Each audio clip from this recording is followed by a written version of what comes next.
అందరికీ నమస్కారం. ఈ రోజుల్లో అందరికీ కూడా టైం చాలా తక్కువ ఉంటున్నది. మిగతా వాటన్నిటికీ సమయాన్ని కేటాయించుకుంటున్నప్పటికీ ఆరోగ్యానికి, ఆసనాలకి, ప్రాణాయామానికి, ధ్యానానికి తక్కువ సమయం ఉంటున్నది. అసలు కొంతమందికి సమయం ఉండట్లేదు. ఇలా బిజీగా ఉండే లైఫ్లో మరి రోజు మానకుండా చేయాలంటే ప్రాణాయామాన్ని ఎంతసేపు చేస్తే మంచిదంటారు? ఒక 15 మినిట్స్, 10 to 15 మినిట్స్ మినిమం మీరు పెట్టుకోగలిగితే చాలా బాగుంటుంది. మరి ఈ 10-15 నిమిషాల్లో కంపల్సరీగా ఏం చేస్తే మంచిది అనే విషయాలు చాలామందికి సందేహాలు ఉంటాయి.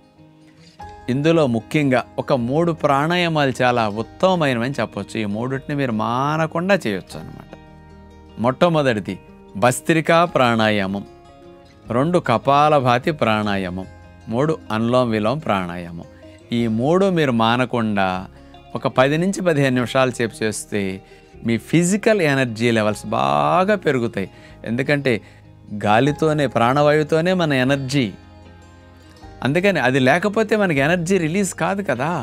ఎంత బాగా ప్రాణవాయువుని తీసుకోగలిగితే మీ ఫిజికల్ ఎనర్జీ లెవెల్స్, మీ ఇమ్యూనిటీ అంత పెరుగుతాయి. అలాగే ప్రాణాయామంతో మెంటల్ స్టెబిలిటీ చాలా బాగా పెరుగుతుంది. ఫోకస్ అండ్ కాన్సన్ట్రేషన్ మీకు బాగా పెరుగుతుంది. మెమరీ కూడా బాగా బూస్ట్ అవుతుంది. అంచేత ఇటు శారీరక, మానసిక ఆరోగ్యాన్ని పెంపొందించుకోవటానికి, లంగ్ కెపాసిటీని బాగా పెంచుకోవటానికి ప్రాణాయామం తప్పనిసరిగా చేయాలి. అంటే ప్రాణవాయువుకి ఎంత ఇంపార్టెన్స్ ఉంది అంటానికి ఒక్క ముక్కలో చెప్తా ఇక్కడ. ఆహారం తినకపోతే మనం కొన్ని నెలలు బ్రతకొచ్చు, నీరు త్రాగకపోతే కొన్ని రోజుల వరకు బ్రతకొచ్చు. కానీ గాలి పీల్చుకోలేకపోతే ఒక్క నిమిషం కూడా బ్రతకలేమే.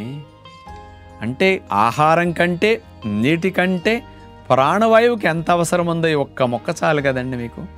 అందుకని దీన్ని తీసుకోవటం బాగా తెలిస్తే జీవితం చాలా బాగుంటుంది అని మన ఋషులు అనుభవించిన సత్యాన్ని 150 సంవత్సరాలు బ్రతికి 150 సంవత్సరాలు మతిమరుపు రాకుండా అంత మేధాశక్తితో ఏకసంధాగ్రహులు కావటానికి కారణం ఆహార నియమాలతో పాటు, యమ నియమాలతో పాటు ప్రాణాయామం ఒకటిగా వాళ్ళ దినచర్యలో భాగం చేసుకున్నారు. కాబట్టి మనము మన మేధస్సుని బాగా వాడుకోవాలి, మన తెలివితేటలు బాగా పెరగాలి అంటే ప్రాణాయామం తప్పనిసరిగా దినచర్యలో భాగంగా చేసుకుని ప్రతిరోజు ఒక 10 to 15 మినిట్స్ తప్పనిసరిగా అభ్యాసం చేయాలని విజ్ఞప్తి చేస్తూ నమస్కారం.